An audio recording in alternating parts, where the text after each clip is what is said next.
I just wanted to be a pro basketball player, and then I wanted to be a sportscaster. That was my dream. And then I took a trip with a basketball team to the Philippines, and it's kind of a long story. I won't go through the whole thing, but we would kind of play the first half, and then we would do a presentation at halftime, and then play the second half, and we would beat them pretty well, so the people in town would really want to listen to us. And we would always try to connect with the local pastor that was there.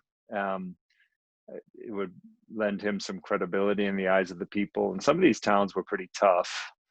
And there was one guy that had pastored a church in this town for about 5 years.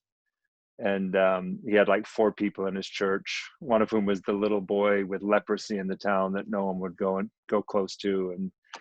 And I just, my heart really went out to this guy, right? And so we asked him to come and introduce us and share the gospel at halftime. And he said, "I'm not going to do that." And we're like, "Why?" And he said, "Because if I go out there with you guys, one of you will get hurt, because every time I walk down the streets, they throw rocks at me, they throw batteries at me, and I don't want you to get hurt." And I just said, I really think they won't throw things with us there. Let's take the risk. And so halftime came, we sang a song in Tagalog, their language, and then this little guy walked out to present the gospel, and everyone started booing and hissing and whistling, and he just talked for about 5 minutes. Couldn't hear a word he said. And then he walked off, and I just felt so sad for him. And after halftime, I'm lacing up my shoes, and I see his little Filipino feet walking towards me, and I thought, what am I going to say to this guy? And I looked at him, and he was smiling from ear to ear. And I'm like, "What are you smiling for? You just got booed out of the place, right?" Hmm. And he said, "I've been praying for 5 years for a chance to share the gospel with my whole town, and tonight was the night. That's all that matters."